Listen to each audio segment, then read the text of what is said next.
Esteemed guests, ladies and gentlemen, valued partners and friends, good morning. My name is Allison Brown McKithen. I'm the Executive Director of the World Trade Center, Washington, D.C., and Vice President of International Programs here at TCMA. I'm delighted to welcome you all to the Ronald Reagan Building and International Trade Center. I am especially pleased to host this inaugural meeting of the Washington Education and Cultural Attachés Association. So I've had the pleasure to work in Washington, D.C. for 28 years with diplomats across the board.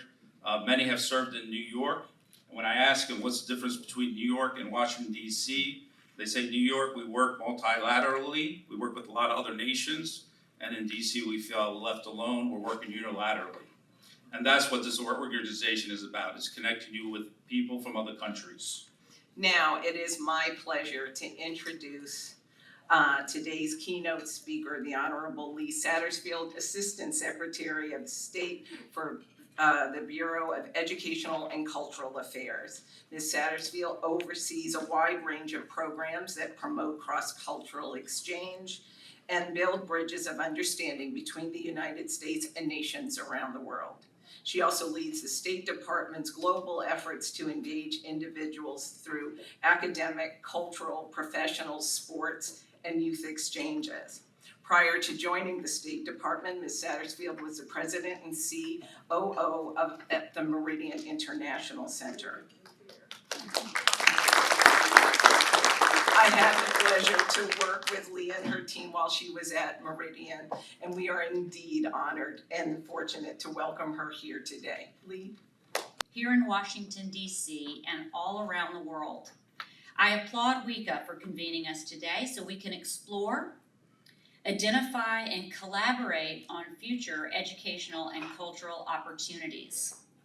As President Biden asserts in the United States National Security Strategy, which is the roadmap for U.S. foreign policy, a nation's power springs from its people. It's true here in the United States and in the more than 180 countries that WECAA represents. President Biden often talks about this being the decisive decade as we shift from a post-Cold War posture into a race to shape the future. As competition swells globally on a host of fronts, we all must be mindful it is our collective work that is the glue between our countries and our people. One of the messages I'll try to convey is that we do have some offices that are sort of channeling offices of international relations, even a State Department liaison, and I definitely do think, from my perspective, it's how important it is to work through those, but don't stop there.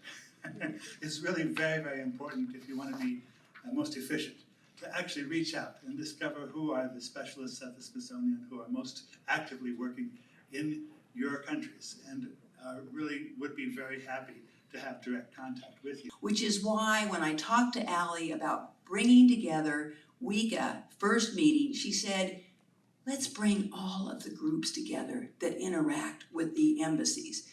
And I mention that because Allison, years ago, when we were talking about the idea of a WECAA, of bringing together educational, cultural, she started to do that by bringing together and I'll introduce you first, the Embassy Adoption Program, which most of you are part of. Just stand up, Michelle and Penelope, just wave to our group and say thank you.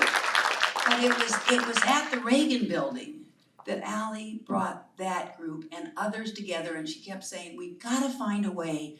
Yes, we all have our different projects that we do, but we also work together because we work for the embassies. And the embassies represent countries, and it's bigger than all of us. That's why we have to bring this group together and say this is an organization for all of you.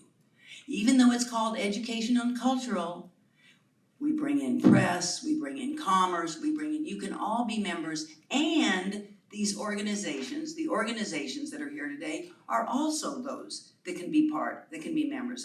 It's just an honor for me to be working towards supporting the diplomatic community. I just love this community that comprises, as Jen said, like crème de la crème, just the best from each country is here. And when I am with you in the same room, every time I feel that the whole world is in the room, which is true. The whole world is here. This is just really very exciting for me. Since I've been in Washington, I've been doing a lot of projects, of course, Passport DC and the Embassy Adoption Program. Oh my God, I just love when I meet those children. And of course, John loves Passport DC because we trainees, as we're called, we just have lots of loud music. You know, this is just an opportunity. I've always said, kindness rules the world. We are the world. And if we all got together, we could just do so many things for each other. I was excited when I met Fatima. And we look forward to working together for all of you. We all will work together. Thank you. So I can tell you that the foundation of this association are already solid.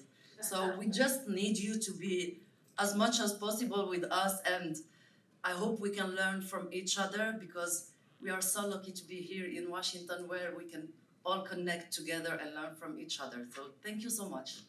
This is the first painting that she's done. Allison, please sit down or stand. Would you hold on to her, please? No, really? Okay. Okay.